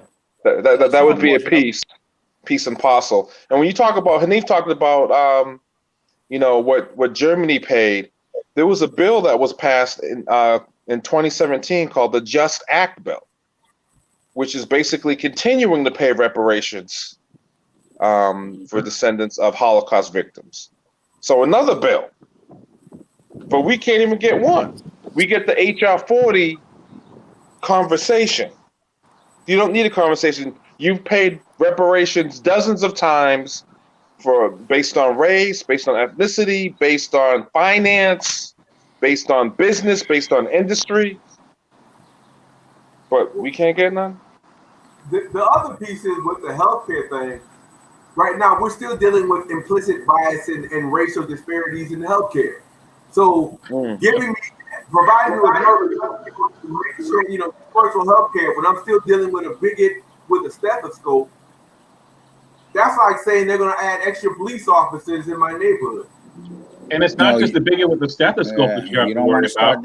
It's you have to worry about the bigot filing, the bigot at the insurance company that is denying your claim because your ethnicity is black, but is not denying the same claim for the same service of someone whose ethnicity is white. And anyone that says that doesn't happen, I will call you a liar because I used to work in the health insurance industry and I have seen it happen. Absolutely. I'm sure. I don't. Absolutely. I agree. But you know what scares me even more than that guy? When they do say, yeah, okay, Hanif Nelson is eligible. And you got to go before that racist doctor and them racist nurses. The doctors were looking at you like you're a research project instead of trying to cure you. We're still dealing with that stuff. Nothing has changed. So I mean, I think that's 2.0. That's a whole totally separate conversation when we talk about health, blacks and healthcare. It's a good start. But I got a real story on that one. I got a real story on that, and it's crazy. Very briefly, just within the past 2 years, I had my appendix removed, and so I reported to the emergency room in great pain and discomfort. Now you have to also remember. Now I am a clinical substance abuse counselor, as well as the other stuff that I do. So I understand the biases that come. So I'm sitting there, this full-grown black man in pain, bent over, and this is how the traumatic stress applies to us. Do you know? Because I knew I was a black man, I didn't want to go to the window again and tell them how much I was hurting, because I thought that they would move me to the back of the line as somebody that just wanted to get drugs. So you know what I did? I sat in the ER until my appendix burst. They literally burst, and I had to have emergency surgery. So then when I get back, they're like, why did you wait so long? Or why didn't you go up and tell them that you were hurting? And I told them. I said, because I felt if I told them I was seeking pain management, they would label me and move me to the back of the line or put me out. Yep. And what was their response or their face or their like facial reactions when you hit them with that? Like what would... Oh man. Well, that was a female doctor that I told that to, the one that told me that my appendix had burst while I was sitting out there, and she needed to now move me to emergency surgery. She was like, well, I don't believe things are like that now, right? I was like, yeah, okay. I was like, listen, lady. I said, I've been black all my life. Yeah. I was like, listen, baby, I've been black all my life. I said, they're still like that. It's still like that. And I told her that. I said, I've been black all my life. Daryl, I was unapologetically black, and my stomach was hurting like a mug, bro.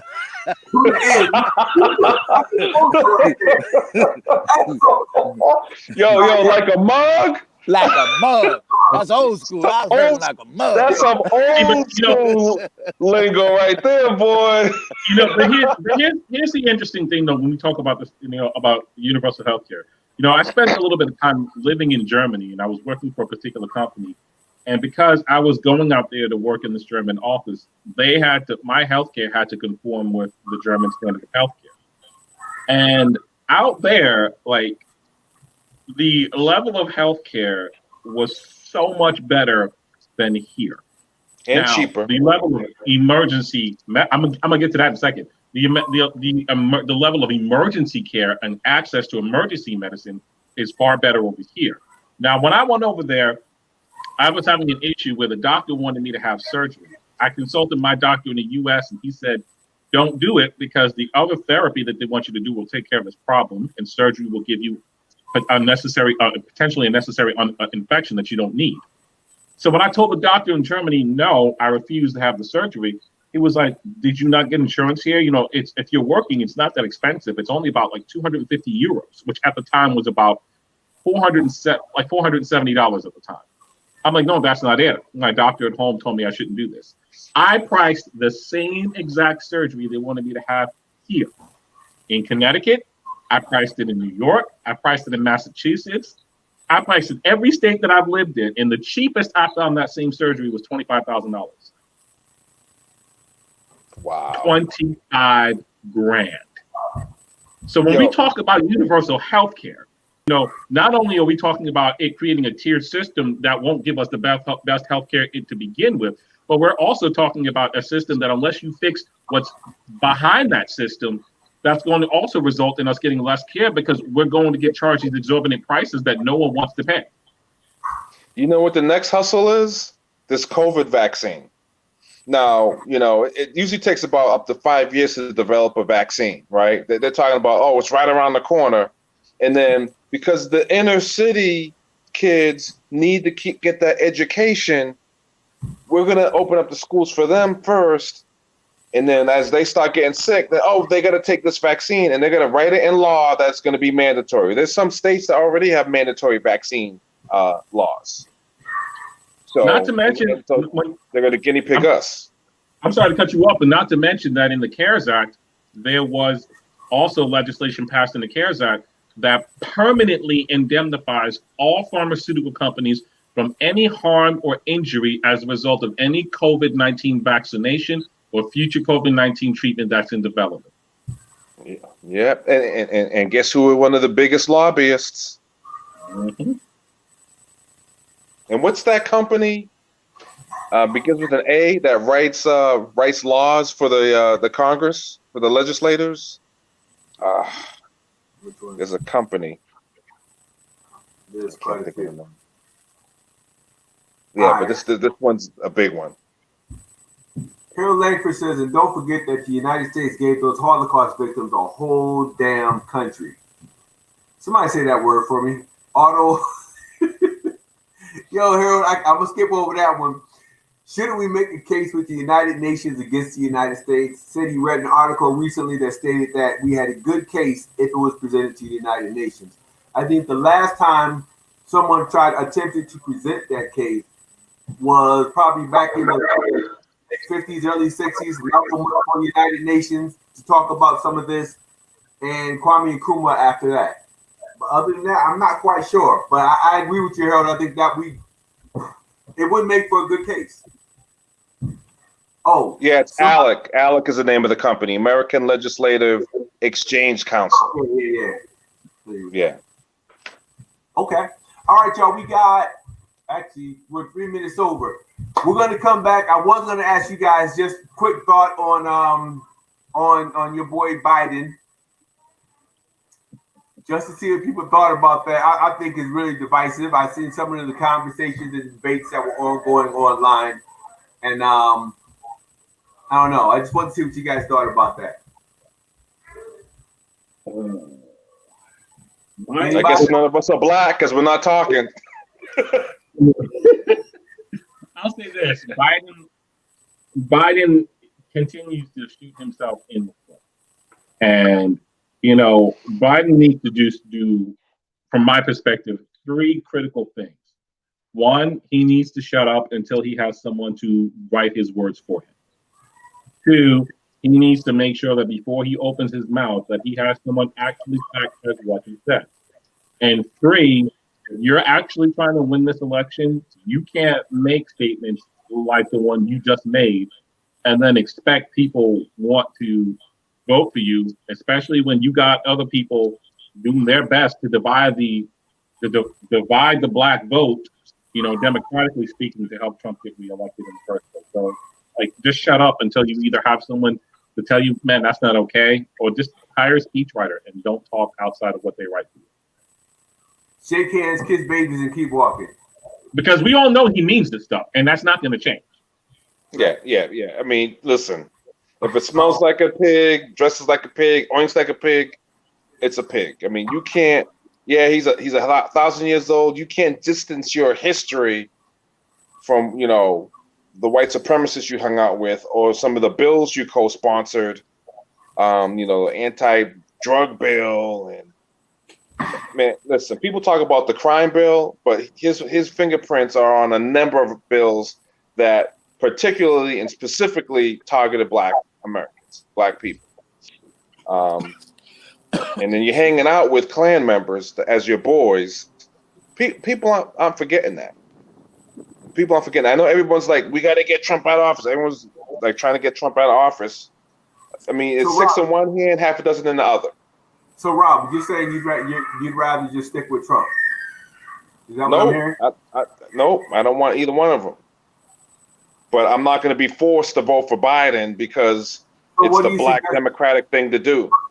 For our viewers. So you voting for Kanye? Yeah, I'm going to vote for Kanye. Me and Nick Cannon. Get the hell out of here, man.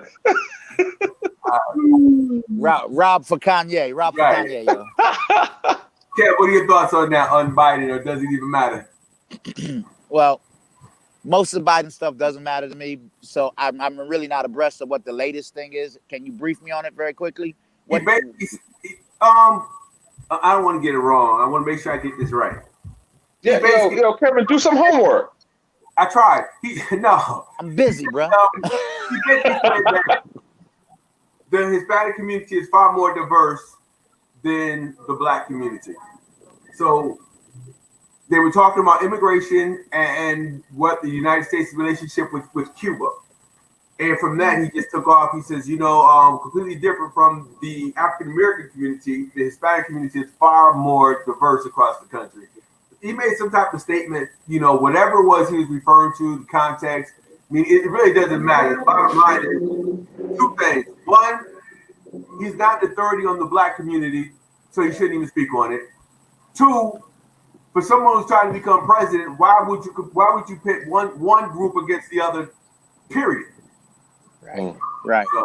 Well, in brief, since I didn't do my homework, Rob, my overall sight on Biden is that Biden's history is his history, and it's easy to look up and see what that history is. Part of his history also is that he's been known to be quick at the lip and slow on the brain, and President Obama kept him in check because he knew that Joe had the tendency to speak before thinking, and so now Also what Joe touch. needs, Get sticky fingers.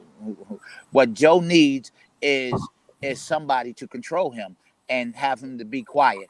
I like Rob. I'm not for either one of these individuals, but when it comes to evils, you have to select the lesser of two evils. And even though I don't like to openly share my votes, I believe that Trump is the bigger of the two evils. So that would cause me to lean towards Biden. I would definitely vote. Even though I don't want either, I'm going to vote because it's a right that too many people bled and died for me to be able to do. So there you have it. I'm going to vote for the lesser of two evils. And I can't see anybody being a bigger evil than Trump at this present time for this country. So. Yeah. Trump got the devil scratching his head, man. Man, I tell you, Trump is sleeping with him. Biden, like I said, I'm with all y'all. I'm not a Biden fan at all. Not even a little bit. But every time I see Trump on TV, man, I'm just like, I don't, y'all can vote for my dog if you want to. Right. Not Donald Trump. Yeah. So I'm going to read some of the comments real quick. I know we're running out of time. Actually, I think we got everything. Shauna says, should black people just choose a third nominee and all vote for that candidate? Could it be successful? For example, could we all, or a majority of us, write in Cory Booker and get some success with that? Harold Langford says Biden's history ain't good. Nah, his history is actually pretty bad, Harold. Yeah, it is. It's terrible. It's terrible. Miller said we can't pin any meaningful expectations on Biden. If he's elected, Black America is going to have to strong him. I'm not sure what that means regarding strong him, but strong arm him, meaning raise hell the first time he does the okie doke. Absolutely, David. I agree. I agree. But he's already in at that point. No, but hold on. Go ahead. I'm just going to say Angela Davis recently said that out of all the candidates, she would rather Biden be in because she believes he's going to be the easiest one to strong arm into getting at least a little bit of what we want, but not anyone else. I agree with her. Yeah. Probably because I've had a crush on her since I was 10, but yeah, I agree with her. Yeah, that's my crush too, man. You can't crush on her. I'm not you from these people. Folks, we went over by our producer, Shauna Joseph, is telling us that we went over by 2 minutes. So I want to thank you guys. Closing thoughts real quick, and then we will conclude and thank everybody for listening and tuning in. And please be sure to share this video if you appreciate the topics and the content. Rob, go ahead, Hanif, since you've been uncharacteristically quiet. Hanif, you can go. I'm just going to say that it's good to be on this panel with these brothers and to continue to talk about these issues. And, most importantly, I just want to encourage everyone that's watching, that's listening, that shares similar views, that has opposite views, whatever it is, make sure you're doing the best that you can where you are to try to make sure that our community gets what we're supposed to get and that we get to live the life we're supposed to live in this country, unapologetically Black, brilliant, and beautiful. Yes. I would say I appreciate the comments from the listeners. Very intelligent, very thought out comments. Nothing silly. We got some smart listeners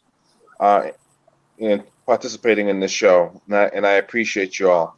The only thing I'm going to say is just encourage more Black athletes to go to historically Black colleges and universities. And on those professional athletes, don't join the Olympics, don't join FIBA. How are you going to represent a country that's not and has never represented you? Okay. Wow. Mr. Dumpson, Dr. Dumpson.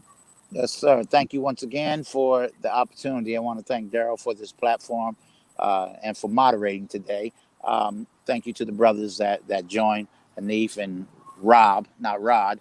And I I just encourage all of us, man, to be and to live our lives unapologetically black, man. That is my motto, my slogan, which I'm going on. There will be T-shirts and hats coming out soon. I want you to support me on those T-shirts and hats for living unapologetically black. But no, my thoughts are just that we need to continue. And this struggle, the struggle's never over, man. It's just never over. If we make one step forward, we can't allow ourselves to take two steps back. We have to continually push and push those who are supposedly in power and those who are up front and those who possess platforms. We have to encourage them to be unapologetically about their blackness and speak out for us and for themselves, because when they do that, they speak out for their children and for the generations to come.